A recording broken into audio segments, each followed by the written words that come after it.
मोदी साहेबांचा सोनं खरेदी करू नका हा निर्णय बरा वाटला किंवा तेल कमी वापरा, परंतु साखर निर्यातीला बंदी हा अगदी शेतकऱ्यांच्या विरोधाचा प्रश्न. शेतकऱ्याचा थोडाही BJP विचार करत नाही आमचं असं ठाम मत शेतकऱ्याचं आत्ता बनलेलं आहे.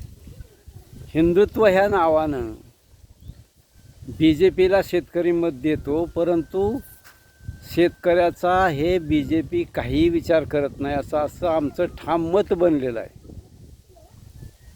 कांदा तर परवडत नाहीच भावाचा, पण तो साखर शरद पवारांना साहेबांनी जी काय 40 रुपये केली त्याच्यावर 1 रुपया वाढवली नाही ह्यांनी.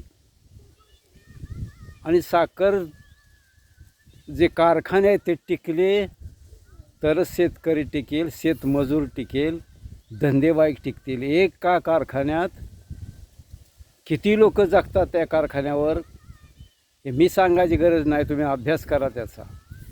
तर कारखाने टिकले पाहिजेत, साखर निर्यात झालीच पाहिजे, त्यांना आर्थिक नफा झाला पाहिजे कारखान्यांना, शेतकऱ्यांना. त्याशिवाय चांगले दिवस येणारच नाहीत. जाणकारांनी ह्याचा विचार करावा.